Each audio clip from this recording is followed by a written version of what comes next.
Estou muito preocupado, assim, eu estou muito preocupado e quando eu olho não só os números, mas também o que acontece dentro de campo, a gente não pode maquiar o que acontece dentro de campo, mas eu vou trazer alguns dados aqui para você, torcedor, sobre o desempenho do Fernando Diniz à frente do Vasco da Gama e lógico, isso aqui não é culpa só dele, é culpa da diretoria, é culpa do grupo de jogadores também, não tem um culpado, é um combo, tá?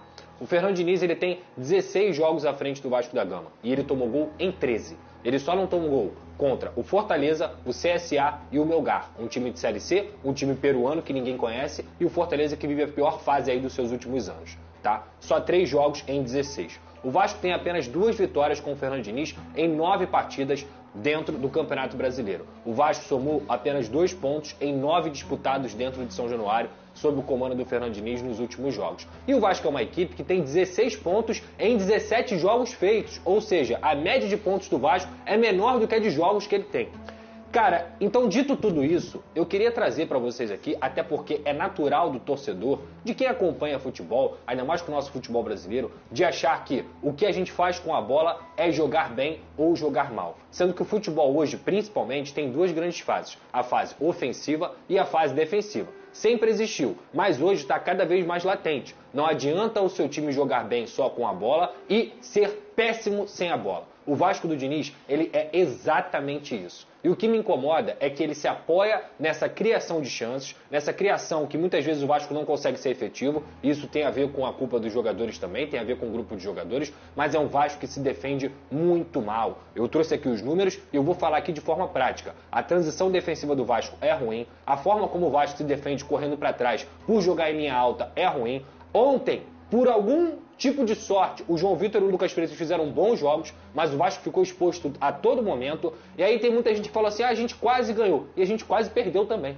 O Vasco quase perdeu no momento em que o Biel acaba perdendo um gol, praticamente sem goleiro, com um gol aberto, e ele isola a bola. Assim como o Vasco poderia ter ganhado também, no lance em que o Felipe Coutinho, que jogou muito bem até pro nível que a gente espera dele, mas que ele, que é um jogador que tem o maior salário do elenco, não pode perder um gol cara a cara com o Everson como ele perdeu. Então o Vasco quase ganhou e quase perdeu também. E assim tem sido os jogos do Fernando Diniz. Um bingo. A gente não sabe o que esperar, porque é um Vasco que sim constrói, é um Vasco que sim cria, mas tá sempre tomando gol. Ontem, tomar gol foi até rápido. Com 40 segundos, o Vasco já tinha praticamente tendo que escalar uma montanha ao...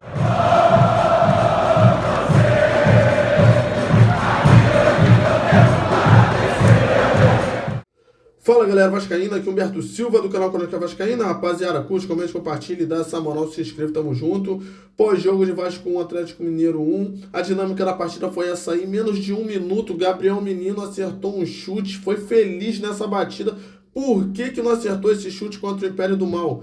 Vai acertar um chute desse justo contra o Vasco, menos de 1 minuto, teve liberdade para avançar, ele, o Coelho, bateu bem na bola, fez 1-0, menos de 1 minuto de partida aí.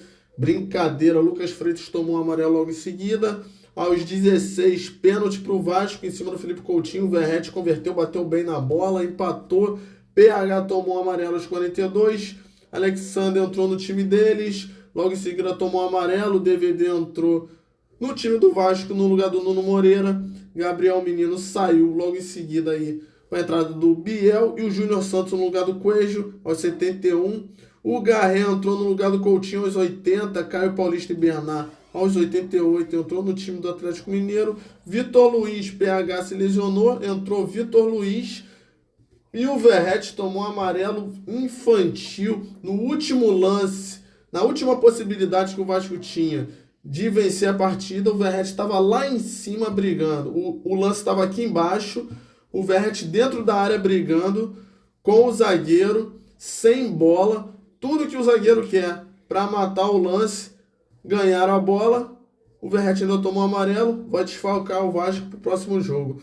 O Diniz entrou com esse time aqui, ó, que foi surpresa aí. Muitos estavam achando que ia entrar o Vitor Luiz, porém o Vasco renovou o contrato dele por mais 2 anos, mas ele não tem condições de jogar.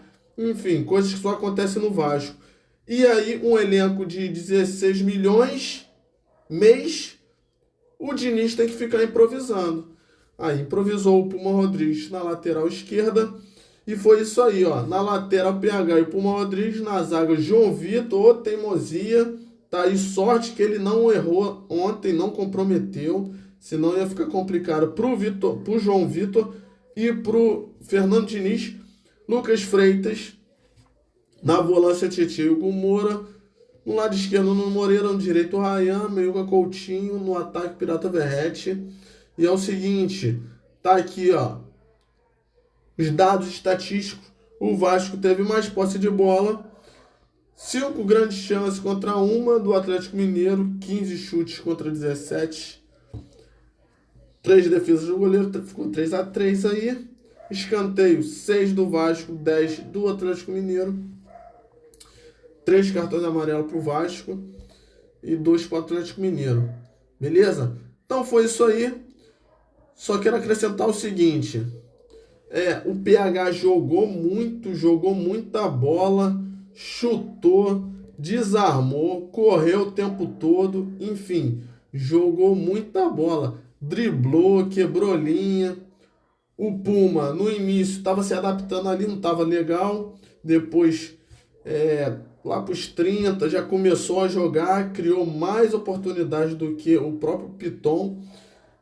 O João Vitor não chegou a comprometer, mas, enfim, não tem mais clima para ele no Vasco da Gama. Lucas Freitas jogou o padrão. Tietê também, até que jogou um pouquinho a mais do que o normal.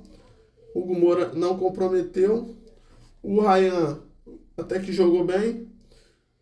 O Nuno Moreira tá caindo o rendimento, não sei se é por cansaço, errou bastante. O Coutinho, pela primeira vez, vou elogiar o Coutinho, jogou bem. O Vasco jogou bem no primeiro tempo.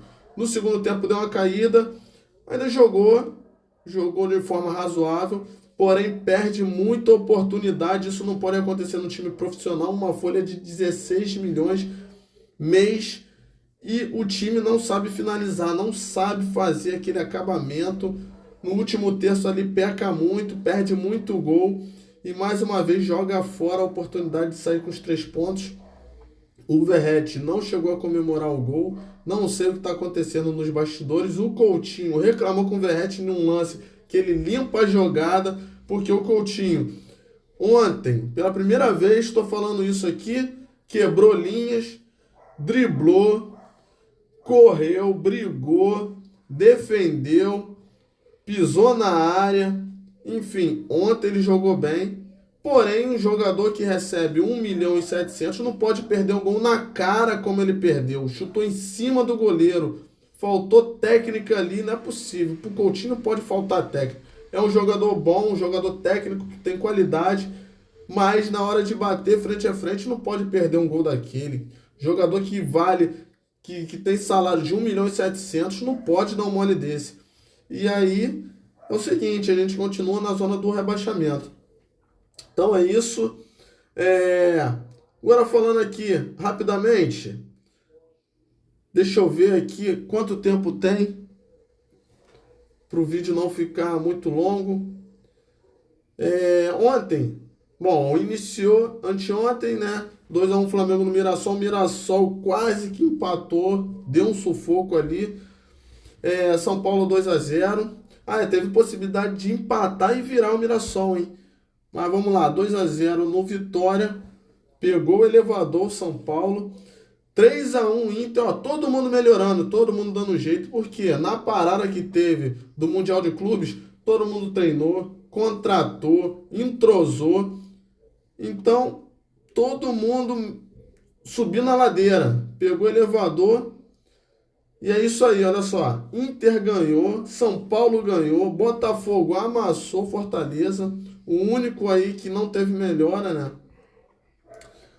O Bahia ficou no 3-3 com o Fluminense, que entrou com um time misto. Aí o Vasco ficou no 1-1. E é isso. Tá aqui a tabela. O Santos venceu de virada o Cruzeiro. Venceu de virada o Cruzeiro. Não tá aqui? Ah, tá aqui, ó. Palmeiras 2-1 de virada no Ceará. Santos 2-1 de virada no Cruzeiro. Sport, primeira vitória dele em cima do Grêmio. Vai a 9 pontos. E hoje tem Juventude e Corinthians. Beleza? Deve dar aí Corinthians um empate. E tá aqui, ó. Já subiu a ladeira o São Paulo. Nem aparece aqui. Nem aparece aqui. Já subiu a ladeira. Tá aí o Red Bull em oitavo. Nono Fluminense, Atlético Mineiro em décimo. Ó o Inter, já em 11º com 24. Já se distanciou. Ceará 22, Corinthians 22. Deve ganhar hoje, vai 25 aí. E aí já também sobe a ladeira, vai para nono. O Vitória, né, fica ali com 18, 2 pontos do Vasco, tem 2 jogos a mais. O Vasco tem 16 partidas, tem 17 partidas e 16 pontos. Tem mais partida do que pontos. Pô, tá de brincadeira. Se eu não me engano, o Diniz tem 9 partidas pelo Brasileirão e só venceu 2. De 9 pontos em São Januário, só conquistou 2 pontos. Pô, tá de brincadeira. Olha, tá complicado, hein? Tá complicado. Infelizmente, só jogar bem não adianta. Precisa de pontos. Precisamos de pontos. Só jogar bem não adianta. O time tem que aprender a finalizar ou colocar outras peças. Não dá aí. 16 pontos. Aí, encabeçando a zona do rebaixamento. 2 jogos a menos que o Vitória. Beleza? Então é isso. Beleza, rapaziada? Fique com Deus. Dá essa moral aí, curte, comente, compartilhe. Dá essa hypada. Tamo junto, muita fé. Forte abraço e saudação vascaína. Essa rima aqui só tem 10 segundos. Deixa o like e se inscreve e manda pra todo mundo.